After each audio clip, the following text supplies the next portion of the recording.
Bem-vindos ao meu primeiro diário de noiva no meu casamento. Oi, se você tá caindo aqui de paraquedas, deixa eu te contar. No ano passado eu conheci o meu noivo num evento a trabalho, né? Ficou aquele clima. E tanto eu quanto ele somos muito diretos e dispostos a conversar. Então, logo no início do nosso relacionamento, a gente teve aquelas conversas profundas. E aí, nisso, a gente descobriu que a gente tinha os mesmos valores, os mesmos objetivos. Eu não sei como é que a gente poderia... Aquele gostar, aquela atração. E então, decidimos nos casar. E agora vocês estão aqui para acompanhar essa jornada. Gente, no meu casamento, uma coisa que eu tive em mente muito claro é que eu queria que, além de ser um dia bonito, eu queria que os meus convidados sentissem o carinho. Então, a gente tá pensando em fazer algumas coisas para que eles também possam ter esse sentimento, né? Claro que um casamento sempre vai ser especial, mas a gente quer muito que eles sintam um carinho. E a gente está trabalhando para que isso seja visto ou sentido de várias maneiras. E também, quando a gente começou a fazer a nossa lista de convidados, detalhe, com um mês de conversa, justamente porque a gente já tinha conversado muita coisa, a gente começou a montar a nossa lista. E aí, claro que a gente sabia que não ia poder convidar todo mundo. Inclusive, a lista de convidados é uma das coisas que mais dá trabalho, porque ela é difícil tanto pelo aspecto emocional quanto pelo financeiro, né? Ela impacta muito em muitas coisas. Então, a gente sabia que a gente não ia conseguir convidar todo mundo que a gente queria, porque eu conheço muita gente. O nosso número de convidados total, ele é grande, mas em relação ao tanto de gente que eu conheço, enfim, não é tão grande assim. Então, eu sabia que eu ia precisar limitar, mas eu sabia que isso ia ser necessário. Então, eu dividi a minha lista de convidados entre família, meus amigos e aquelas pessoas mais próximas. Então, pessoas que moldaram a minha jornada, que impactaram, que são muito importantes para mim. E eu sou evangélica, eu sou da Igreja Adventista do Meio de Reforma. E eu sou filha de pastor. Então, eu já mudei bastante. Só que quando eu cheguei aqui em Porto Alegre, os irmãos das igrejas aqui me acolheram de uma maneira que pra mim é uma segunda família. Eles são muito... Eu tenho muito, muito, muito carinho por eles, então eu sabia que eles iam ser uma parte expressiva da minha lista de convidados. Então, e o Nico é meu noivo. O Nico foi pela mesma lógica, né? Convidando família, amigos e os nossos irmãos, que acabam sendo a nossa segunda família. E no final, chegamos ao número de 331 convidados. O que é grande, não vou mentir, mas dentro dessa lógica fazia sentido pra gente. E então a gente mandou os convites com, acredito que 4 meses de antecedência? Não, sim? Sim. 5 meses de antecedência. Na nossa linha do tempo a gente já estava atrasado, porque a família dele é da Colômbia, né? Os convidados dele são da Colômbia, porque ele é da Colômbia, e os meus são espalhados pelo Brasil. Então a gente entendia que isso significava uma movimentação, uma organização maior do que o normal. Então a gente mandou com mais antecedência.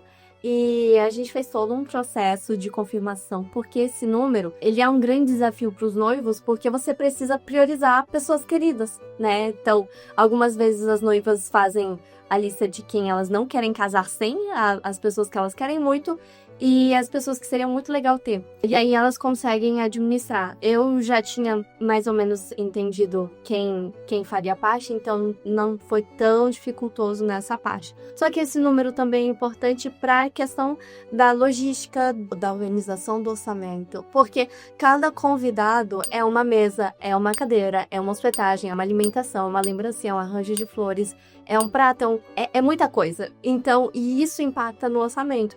Daí, por exemplo, se todo mundo viesse, o meu orçamento de decoração seria completamente diferente. Faltam 2 meses e a gente está encerrando o processo de confirmação. Os meus já estão encerrados. Os do Nico, que envolve movimentação, uma organização maior. A gente está trabalhando uma outra linha do tempo. Mas agora nós temos 145 convidados. Então, como esse número mudou muito, o dinheiro para decoração e outras coisas, ele muda também. Então, Por isso que é tão importante esse número e por isso que eu não quis deixar para a última hora. Porque se eu fosse pelo número inicial, eu ia ter que alugar cadeira e mesa para 300 pessoas. Sendo que 150 não vão vir e sendo que no dia já acontecem algumas coisas, né? Acontecem imprevistos, enfim, e esse número diminui ainda mais. Então, por isso que esse número é tão importante, por isso que as noivas e noivos surtam. Detalhe, eu estou sem assessoria, eu sou a minha própria assessora, então o surto veio de graça, de graça. Enfim, inclusive, quando vocês receberem um convite, entendendo quanto ele significa, respondam logo. Nem que seja para falar assim, eu não sei se eu vou conseguir, mas estou me organizando, entendeu? Só para dar um alô, porque é desesperador você ter muitas coisas para fazer em base da confirmação e o tempo ir chegando, se aproximando e não tem resultado, não tem um número definido e enfim, tá. Eu já sabia que a lista de convidados ia ser esse caos, né? Porque ela sempre é assim, eu já tinha ouvido falar e etc e tal. Agora, o que eu não esperava é que o convite fosse tão dificultoso quanto. Por quê? O meu noivo trabalha com isso, né? Ele trabalha com design gráfico, ele tá acostumado a fazer cartazes, ele é perfeccionista, então ele trabalha com qualidade. Então, assim, eu tava achando que ia ser a coisa mais fácil do mundo. E aí eu descobri que não foi. Quando a gente começou a fazer o convite, a gente tinha em mente que precisava ser alguma coisa de bom gosto, que transmitisse esse aconchego e que tivessem as nossas cores. O primeiro convite foi esse daqui. Muito bonito, muito elegante. Me fez, inclusive, lembrar daquele convite do baile do Conde Monte Cristo. Pra mim foi a mesma vibe. Só que pra mim não tinha o aconchego e não tinha as nossas cores. E aí eu fiquei, não é isso. E aí o Nico fez um segundo. Esse tinha todo o aconchego. Só que a gente foi colocando as cores e foi colocando as informações e a gente percebeu que não tava legal. Aí ele focou nas cores. E quando eu vi o resultado, já não era mais o que eu queria. Tipo assim, não era a vibe que eu queria. As cores estavam presentes, o convite estava bonito, mas não tinha o aconchego que eu queria. E não tinha... tava faltando alguma coisa. Só que esse processo não foi da noite pro dia. Foi se estendendo e a gente tinha uma linha do tempo e justamente pensando nos convidados que moram fora, que precisam de mais tempo para se organizar. E aí a gente ficou... Eu já tava ficando agoniada, eu tava desgastada porque eu via o esforço dele, mas eu sabia que aquilo não tava do jeito que eu queria, mas o maior problema é que eu nem sabia o que eu queria. Eu só sabia que eu não gostei. Mas eu não conseguia falar, olha... Faz assim, faz... Na verdade, eu tentava e ele fazia as modificações e continuava não me agradando. E aí, no final, eu falei, quer saber? É só um convite, tá bom? As pessoas só precisam ser convidadas, tá tudo certo. Pega esse aqui mesmo, ponto. Não gostei, mas é o que temos. Só que o Nico é o tipo de profissional que ele só fica satisfeito quando o cliente tá satisfeito. E eu sou a cliente preferida dele. Então, ele falou, amor, acho que o problema é que a gente tá tentando colocar tudo no papel. E talvez esse não seja o melhor meio pra gente. E aí ele teve a brilhante ideia de fazer um vídeo. E eu achei fantástico, porque combina muito mais com a gente, conta muito melhor a nossa história. E então ele começou a fazer o vídeo, só que em pouco tempo. E aí a gente teve a ideia do conceito, né, da raposa e da borboleta. Eu tenho uma história de muitos anos com a borboleta. Eu passei por um momento muito difícil e nos dias mais escuros eu fazia uma oração, eu falava, poxa, Jesus, me dá talvez só uma coisinha feliz, só pra eu sobreviver, só pra eu ter um respiro. E muitas vezes eu fiz essa oração e imediatamente apareceu uma borboleta. Eu senti o carinho de Deus ali naquele momento, me dizendo que eu não estava sozinha. Quando eu via aquela borboleta flutuando, me transmitia, me fazia entender que algum dia eu ia conseguir voltar a ser até aquela leveza e que ia dar tudo certo, que aquele momento ia passar.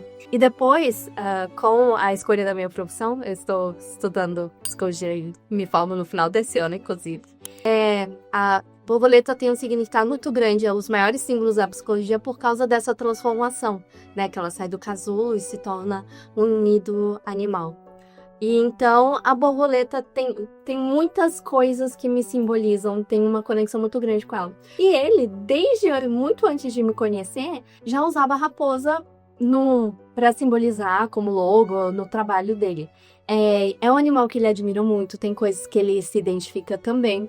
E quando a gente começou a namorar, por questões culturais e emocionais, a gente tinha decidido que a gente não ia postar o nosso relacionamento. A gente ia postar que estava em um relacionamento, né, comprometido, mas não ia se postar pelas nossas questões. E tanto é que no primeiro vídeo que eu postei, que eu só queria dizer que eu estava comprometida, a legenda foi a raposa e a borboleta. Então são animais que acompanham a gente há muito tempo e fazem parte da nossa história. Então elas também estão presentes no nosso convite. São elas que contam esse convite, né? E fazem parte desse momento especial. E aí o resto, ele foi colocando os outros elementos, foi colocando as informações e no final eu fiquei apaixonada pelo convite. Eu realmente não consigo imaginar outro jeito e agora eu entendo porque que todos aqueles convites no papel não deram certo, porque realmente tinha que ser o nosso vídeo.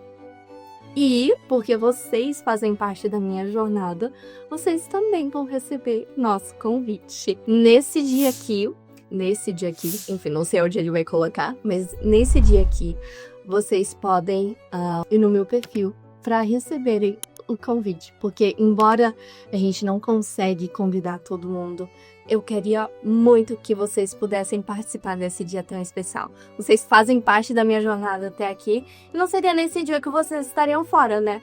Então, eu aguardo vocês lá nesse dia. E, gente, é muita emoção junto. É estresse quando as coisas não dão certo e ansiedade pra ver se elas vai dar tudo certo, vai caber no orçamento. E também a expectativa desse dia tão aguardado e como é que vai ser. Enfim, espero vocês lá. Tchau, tchau.